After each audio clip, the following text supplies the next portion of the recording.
and welcome to this episode of Upfront. I'm your host, Nancy Wilmot, and it's so exciting. We're actually doing this in person because, as you know, if you've been watching our program, for the last, 2.5 years, we've been doing this virtually, and I'm so grateful to the many guests that were willing to appear on their computer screen and allow me to interview them about various topics. But today, we are live and we are outside in this wonderful garden, and it's very fitting because we're going to be talking about agriculture. And it seems to me that during the last 2.5 years since the pandemic hit, we've all become just a little bit more aware of the importance of local production, local agriculture. We've had supply chain issues, we're dealing with climate change issues, and we're all just staying a little bit closer to home. And so these two guests probably know more about agriculture in the Valley than anybody. I'm here with Heather Shobe and Anna Lewis. Welcome. Thank you. Thanks, Nancy. Now, you might have noticed I did not talk about your titles because they change regularly. So I'm going to ask you to tell me what your official job titles are, because you both work for the Alberni Valley Regional District. Heather, I'm going to start with you. What's your job title? Well, more recently, I've been calling myself the Agricultural Support Coordinator. And Anna and I both work under a contract with the Regional District. So for the past number of years, we've been agricultural support workers. Is that the hat you're wearing as well? I call myself an agricultural support liaison. So, okay, liaison. in that capacity with the ACRD. What does that mean? What do you do? Well, that's a good question. So I guess the coordinator piece for me is I tend to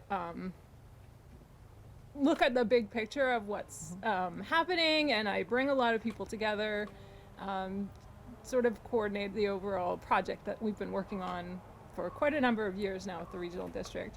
And I like to say Anna's the liaison because Anna is a people person. She's great with reaching out and coordinating a lot of events and meeting with people and that kind of thing. And that's kind of fitting because today I was told, why did you shoot this during the Fall Fair? Because Anna, of course, you are setting up a booth at the Fall Fair. You are liaising. I am. So yeah, the Fall Fair, and then next week is Family Farms Day. So that's kind of the piece that I really enjoy doing is the connections, kind of grassroots, boots on the ground. That's kind of my thing that gets me going. And like I grew up on a family farm at the base of the Beauforts.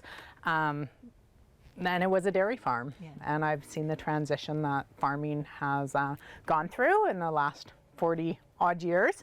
And it's concerning. And so I like to get people enthusiastic about agriculture, about growing food and what they can do, be it, on their balcony or in their yard or on a larger scale. And was I correct in my introduction? Have we become, in the Alberni Valley at least, a little bit more aware of the importance of local production, local food production? I think so. And like you say, in the last couple of years during the pandemic, climate change, being at home, the surge of interest in gardening during the pandemic. Mm-hmm. And I think that at a broader level too, governments, global food systems are becoming more aware and really re-looking at how we're doing things and how we need to move forward to make sure that there's a real sustainable food system for the future. And is that being reflected in the markets? In the farmers markets? Yeah. I believe so. I think there's been a real surge of people down at the market. And the Spirit Square Farmers Market also runs the Nutritional Farmers Market coupon program, which is quite amazing. And that really injects a lot of funds into the producers. Now that is through VHA, is it not? It's through the BC Farmers Market Association. Okay. VHA distributes the coupons in the Alberni Valley. It's a little bit different in every community. So. And that kind of leads me into the RX food program, because that was another really successful program that introduced more people to local produce. Yeah. So that was a really wonderful project. We had two phases of it. One through a grant that was received by Island Health, and the second one through now I'm going to have to remember. Second Harvest. Second Harvest. Yeah. Awesome. So what that did is we had people at the hospital would identify someone that was being discharged from the hospital as food insecure, or just maybe needing a bit more nutritional value in their diet. And so for a period of 4 weeks after they were discharged from the hospital, they would receive weekly a basket that was filled with all kinds of produce, everything sourced here in the Alberni Valley. So we had grains from Vancouver Island Grain and Milling. We had fish and other aquatic products from St. Jean's Cannery, as well as Effingham oysters, and then all kinds of produce, which we utilized a fair number of folks from. And then we had a bunch of water buffalo products from Coleman's Dairy. So it was a really wonderful way to connect people that are already a little bit under the weather, seeing as they've just come out of the hospital. So just giving them that extra boost, and it was accompanied by a recipe book. So then they had, ideas of what they could do with the food. And yeah, it's a pretty amazing program, and we'd love to continue running it again, but it's that matter of funding. So it's one of those win-wins in so many various ways. So this is almost like a super way of raising awareness, right? With folks that may not necessarily be aware of what's being produced locally, and then get a basket full of everything, which is wonderful. But has production kept up with the growing demand? Well, it's a struggle to produce food and finance your business. And it's a lot of work, a lot of labor, resources that come in. There's a lot of challenges facing producers. So programs like this, and the new funding that's coming around to support things like this are really important ways, both to support the producers, to give them steady market chains, but also to get really good, nutritious food to people who need it, to our local residents, and to showcase like the real diverse products that we have here. But I would say that production is not increasing. Just to answer, to really directly, answer your question, it's an issue. So that means that the large-scale agriculture producers, or the market gardeners, perhaps that hasn't increased, but surely there are more people just gardening on their own. Is that happening? Definitely, I would see there is an emergence of people doing more with what they can, and that really emerged during the pandemic, for sure. I think one of the larger issues at this particular juncture is just, the average age of a farmer. I mean, across all of Canada it's an aging population. Your returns aren't huge for a lot of farmers, and it's, I think, hard for children or grandchildren that have grown up on the family farm. If they go out and work somewhere else, the beauty of a paycheck every month, and benefits, or these are things that your typical farmer doesn't have in place. So yeah, there has to be a way to. I told my husband, because we've done different farming ventures, and it's like, he has to keep working to support our farming habit. And yet there is interest, and it's important. And so I think one of the things that we're trying to do in our work, and we reach out to people at other levels of government and other organizations across the province, is to really ensure that producers are valued for what they do, and to try and change, the challenges Anne's talking about are kind of these systemic challenges that are being faced, and those are the things that we need to work and change. And there are people interested in farming, and there are farms starting up even. There's a new orchard coming into the valley, production orchard that's just got their trees established, so it'll be a number of years. There is a new dairy in town as well, which is a really wonderful thing. So there are people that are interested and are reaching out. And I know we were talking, Nancy, earlier, that It can be hard to make a Yeah. living at farming, but you're creating an amazing lifestyle. Yeah. And that lifestyle, that the farming has value. So Yeah. let's find ways to value it and Yeah. make sure that people have consistent access to market so that they're well paid for their products. Yeah. And so that's kind of the work that we're doing. And it's a struggle.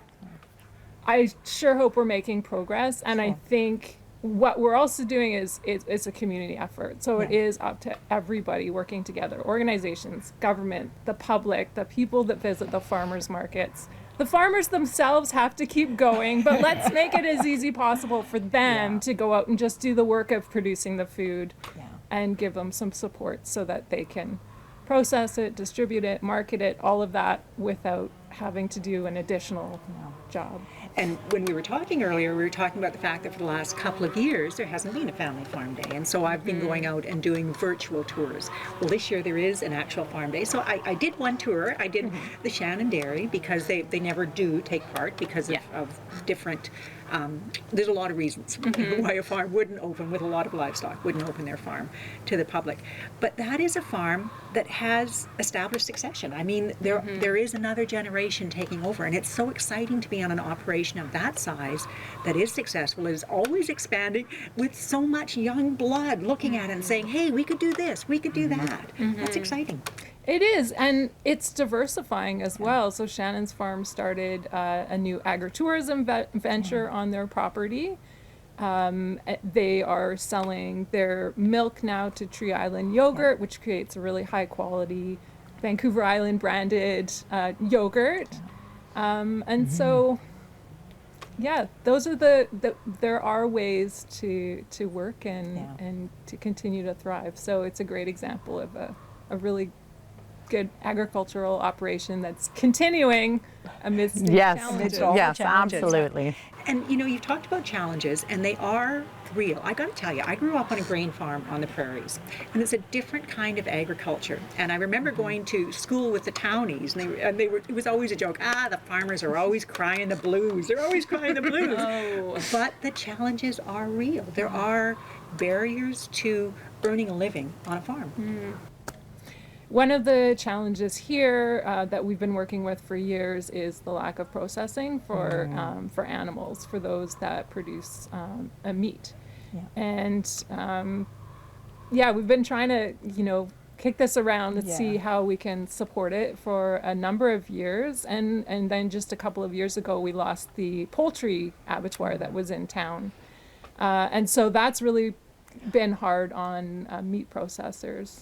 So we're working with North Island College more recently, and we plan to apply for a program to hold a meat processing training program at the Doc Plus facility. So that will give a couple of things. It'll give people who have animals an access to have their meat, have their animals processed, and it'll also help to create some skills and training, which will support. It's part of the puzzle. And that has been such a big piece, and it hasn't really progressed as we thought. I mean, there were mobile abattoirs licensed, but that's not necessarily, everybody isn't able to avail themselves of that service at this point. There is no licensed mobile abattoir for sale. So there is somebody who will process animals, but it's not legal for sale. So it's for your own consumption only. And these are these barriers that are out there, the regulatory challenges. So people can now apply to have a Farm Gate Plus or a Farm Gate license, which means they can apply to have a license to slaughter their own animals on farm and potentially other animals as well.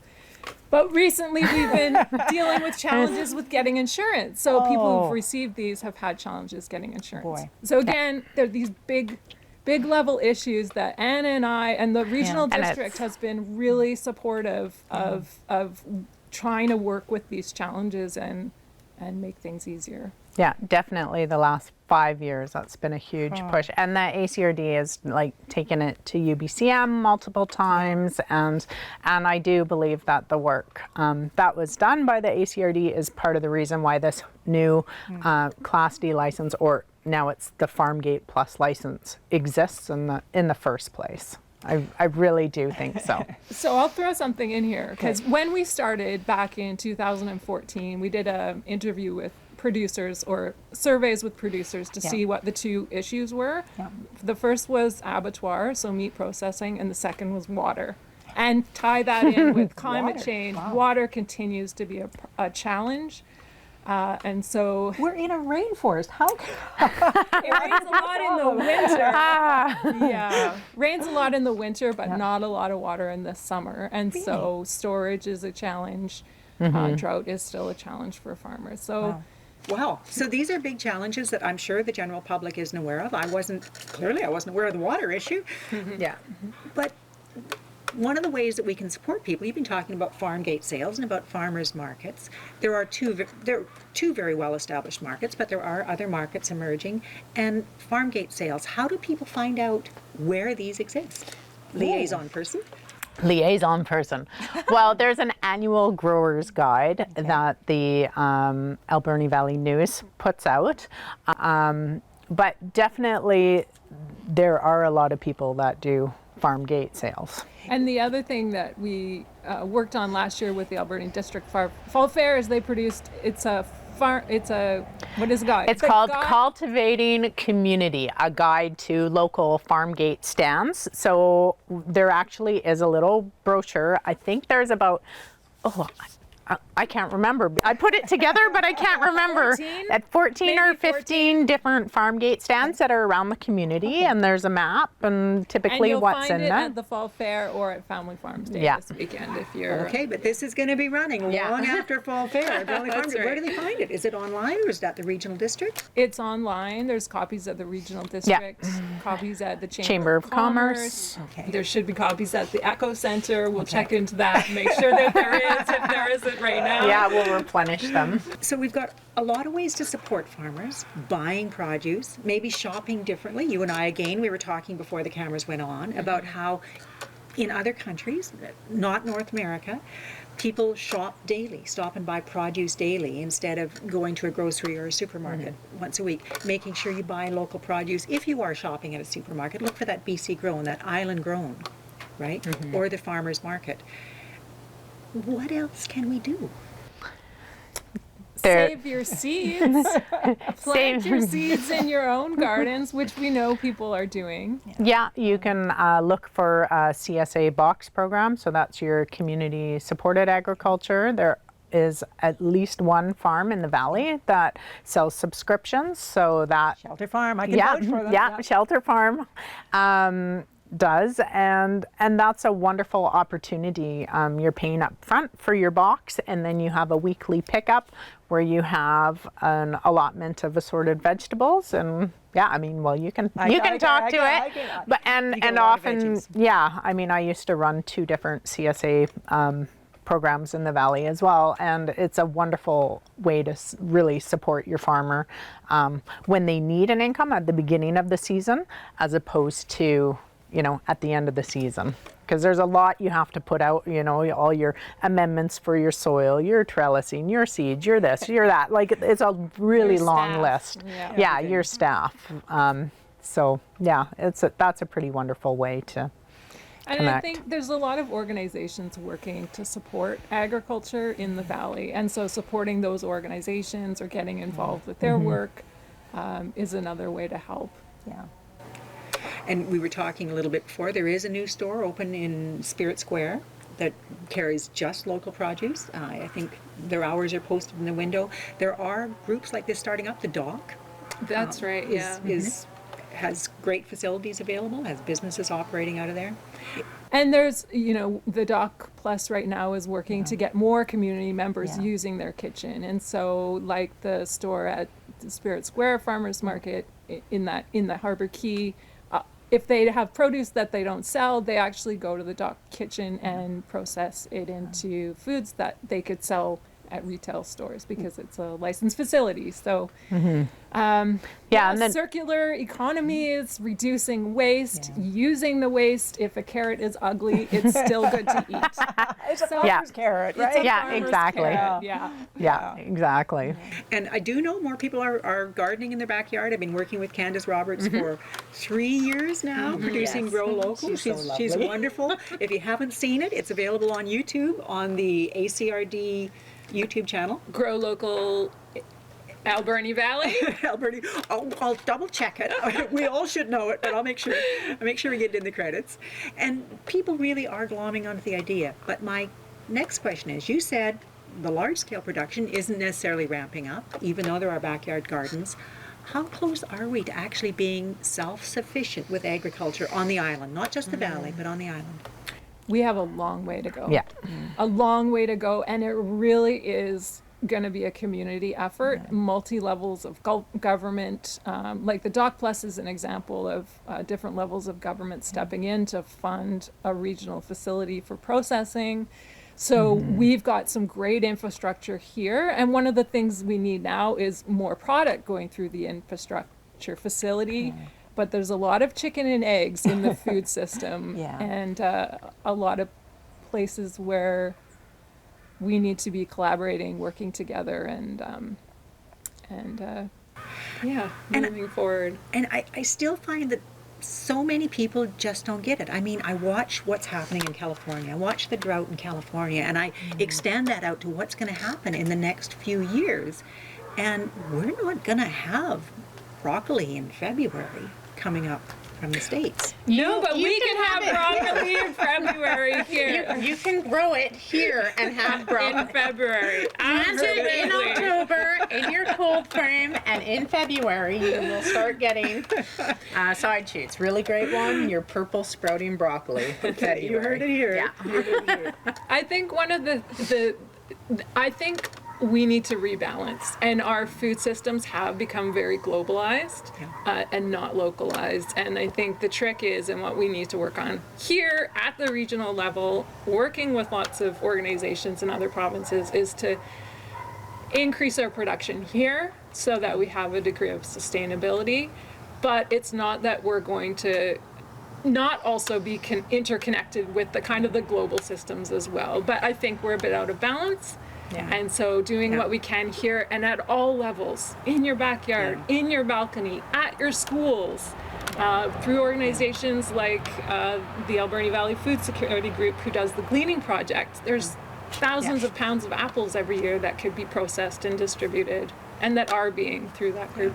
And then at the small farm level, at the share food with your neighbor level, and then also at the larger farmer level.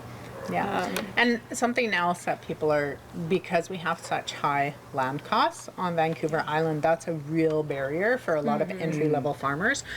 So we're starting to see more creative land share agreements come into play. Perfect example here in the valley would be Half Acre Garden, which is out at Arrowvale Farm and Campground. They have a wonderful land share agreement that's in place, and that is something that I think we need to encourage and look more closely at. So, we can start off these entry-level farms and see if it really is their passion, and if they can make a go of things, and then they can look at where's land available that could be a long-term solution. Well, farmers are nothing if not innovative. Yes. So if there's a way, Yeah. if there's a will, there's a way. Yeah. You two are just so enthusiastic about this. I feel like I almost don't even need to be here between the two of you. It's been wonderful chatting with you. We have to do this again after the fall fair. After the fall, after Family Farm Day too. Heather, Shobey, Anna Lewis, thank you so much. Aw, thanks. And thank you for joining us on this edition of Upfront.